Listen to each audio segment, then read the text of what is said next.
Afinal, Deus criou a vida? Durante o século XVIII na Europa, os iluministas defendiam a produção de conhecimento sem interferência da religião. É por isso que as ciências modernas tentam veementemente negar qualquer envolvimento com a religião. Porém, em algumas questões, isso acaba atrapalhando o desenvolvimento de novas ideias, como no caso sobre a origem da vida, onde a ciência afirma com total convicção que a vida pode surgir espontaneamente através de reações químicas em ambiente favorável. O problema é que essa teoria é uma espécie de neoabiogênese, afirmando que a vida pode surgir de material não vivo, o que é algo no mínimo absurdo, uma vez que o DNA funciona como um código altamente avançado. E por mais que os cientistas afirmem que o DNA pode ter surgido através de reações espontâneas, o fato é que um código não surge espontaneamente. Ele precisa ser reescrito por alguém, desenvolvido por alguém, uma inteligência maior, uma consciência anterior.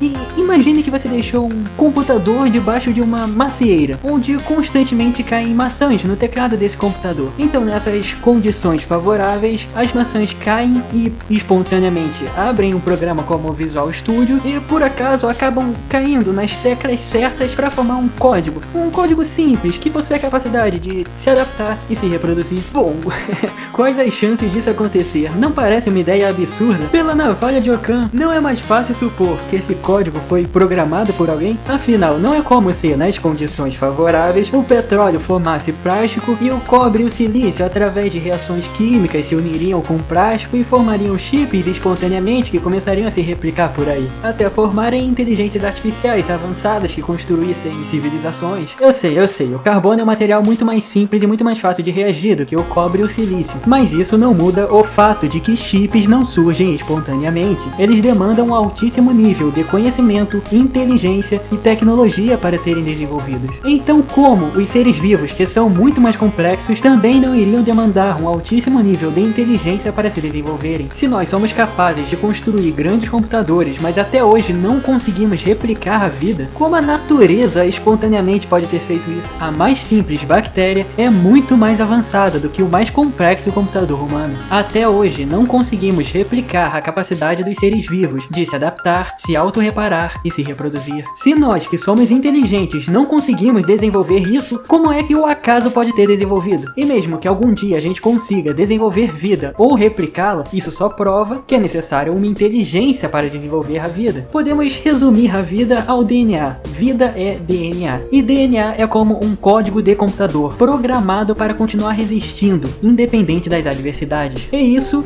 não é natural. Afinal, por que o DNA quer continuar resistindo? Em um universo regido pela entropia, onde o tempo leva ao caos, o DNA surge como um antagonista lutando contra a entropia. Mesmo que a vida aumente a entropia geral, o DNA em si se opõe a ela. É claro que ela sempre vence, já que todos morrem, mas por que tentar vencê-la? É quase como se ele tivesse vontade própria, como se ele não quisesse morrer. Mas é claro, isso é um absurdo, até os cientistas concordam que não, o DNA não tem vontade. Ele é apenas um conjunto de elementos químicos básicos, mas por que elementos químicos básicos iriam querer continuar resistindo? Porque esses elementos que compõem o DNA não aceitam o destino último de qualquer elemento químico, que é a entropia. Os elementos que compõem o DNA são extremamente simples: o carbono, o hidrogênio, o oxigênio, o nitrogênio e o fósforo. Não tem nada de realmente especial aí. Mas então, por que esses elementos não se comportam como qualquer outro elemento químico? Por que eles se organizam em código? Por que eles querem se replicar? Por que eles querem sobreviver? Não basta o DNA, é necessário um mecanismo para interpretá-lo. E o acaso não cria mecanismos. O racionalismo não lhes permite observar o óbvio. Isso não é acaso, isso é proposital, é um desejo intrínseco. A esse desejo eu dei o nome de Vitalis Vis.